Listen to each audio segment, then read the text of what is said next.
सोचिए कि आपके गांव में कुछ पुलिसकर्मी आते हैं और कुछ लोगों को जबरदस्ती गिरफ्तार करके ले जाते हैं। आपको लगेगा ये सामान्य न्यायिक प्रक्रिया है जिसके तहत पूछताछ के लिए किसी को गिरफ्तार करके ले गए। लेकिन कुछ ही पल में आपको खबर मिलती है कि उस व्यक्ति की थाने में ही मौत हो जाती है। तो आपको लगेगा कि क्या यह प्राकृतिक घटना है या सोची समझी साजिश के तहत किया गया हत्या है। नहीं, इसे हत्या ही कहते हैं और इसको कहते हैं कस्टोडियल डेथ। यानी कि कस्टोडियल डेथ मतलब यह होता है जब पुलिस की गिरफ्तारी या निगरानी के अंतर्गत किसी व्यक्ति की मृत्यु होती है तो इसको कहते हैं कस्टोडियल डेथ। अब इस समय चर्चा में क्यों बना हुआ है, ये क्यों मीडिया में बहुत तेजी से फैल रहा है? तो असल में तमिलनाडु के जिला न्यायालय ने 9 पुलिसकर्मियों को फांसी की सजा दी है और उसका आधार बना है इस 9 पुलिसकर्मियों की वजह से 2 व्यक्तियों की कस्टोडियल डेथ हो गई। अब ये 2 व्यक्ति कौन थे? ये 2 व्यक्ति जयराज और बेनिक्स नाम के बाप बेटे थे।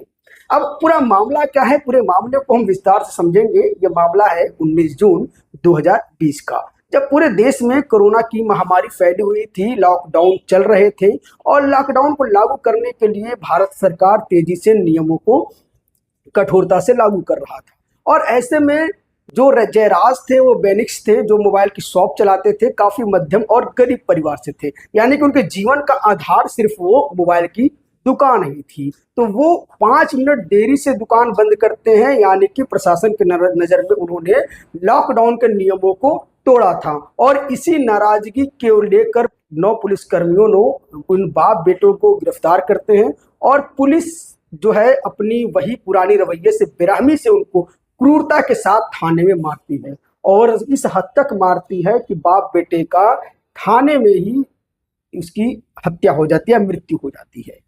अब इस पूरे मामले पे जब हाहाकार होता है, मीडिया में चारों तरफ चर्चाएं होती हैं, तो वहां की तमिलनाडु सरकार ने फिर एफआईआर दर्ज करती है और जांच होती है। जांच के आधार पर 9 पुलिसकर्मियों को दोषी पाया जाता है और अभी हाल ही में 2026 में तमिलनाडु के न्यायपालिका ने अभी निर्णय दिया है कि 9 पुलिसकर्मियों को फांसी की सजा दी जाए।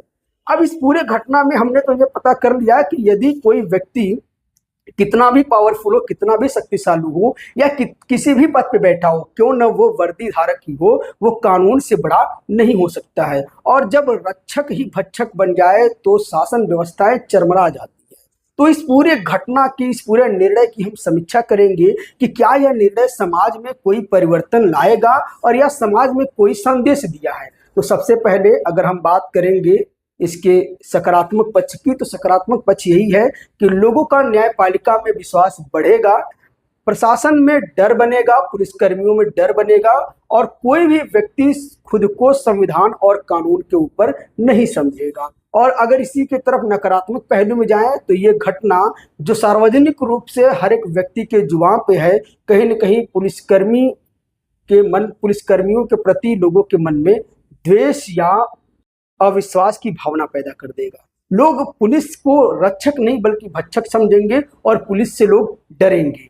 इसके साथ ही 2 व्यक्तियों की मौत के बदले 9 लोगों को मृत्युदंड दिया गया, तो यह माना जाता है कि यह न्याय के नियमों का उल्लंघन है। यानी कि 2 की मृत्यु के बदले 9 लोगों की मृत्यु करना, यानी कि सजा से, अपराध से बड़ा सजा हो गया।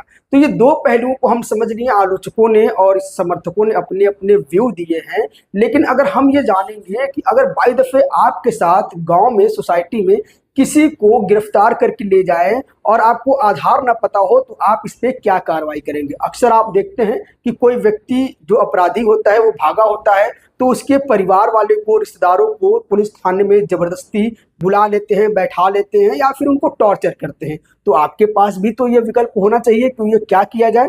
तो चलिए हम देखते हैं, इसके पूरे मामले को हम समझते हैं।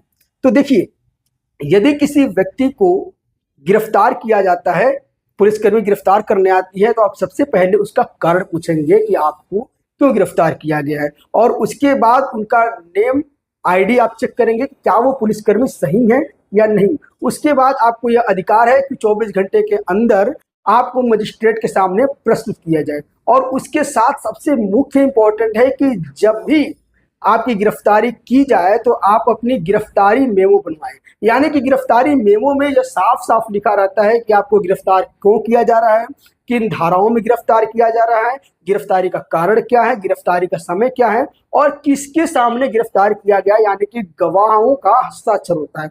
इससे आप ऑथेंटिक रूप से कानून और प्रशासन के नजर में रहते हैं और कोई भी पुलिसकर्मी आपके साथ मनमाना नहीं कर सकता है।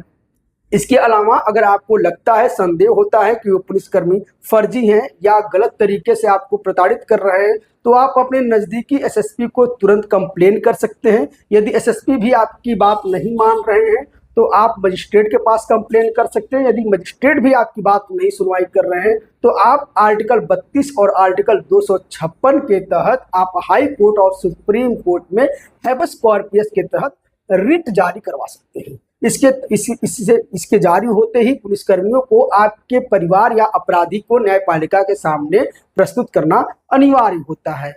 तो यह वीडियो हमने आपको इसलिए बनाया है कि उत्तर प्रदेश और बिहार जैसे पिछड़े राज्यों में ये कस्टोडियल डेथ आम बात हो गई है।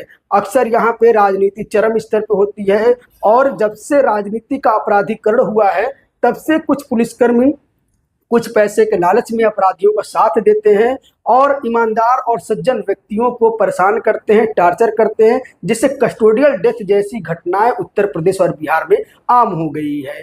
तमिलनाडु की यह घटना सार्वजनिक रूप से इसलिए आ पाया क्योंकि वहाँ की प्रशासन और वहाँ के जर्नलिज्म एक्टिव थे। लेकिन ऐसे बहुत से कस्टोडियल डेथ हमारे उत्तर प्रदेश और बिहार में हो रहे हैं जिसकी भनक ना सरकार को पड़ती है ना मीडिया को पड़ती है। इस पूरे मामले को एक सामान्य मृत्यु या घटना देकर दबा दिया जाता है। तो आप ऐसे कानूनी और सामाजिक रूप के मुद्दों की जानकारी प्राप्त करने के लिए हमारे वीडियो को सब्सक्राइब करें, लाइक करें, शेयर करें। और यदि आप अपनी राय देना चाहते हैं कि क्या कस्टोडियल डेथ में 9 लोगों की सजा जो हुआ है वो सही है या गलत है, आप कमेंट में अपनी राय जरूर दें, जिससे हमको अच्छा व्यू प्राप्त हो और हम उसी के अनुसार अपने वीडियो में सुधार करके आपको मुद्दों से अवगत कराएं। Thank you very much.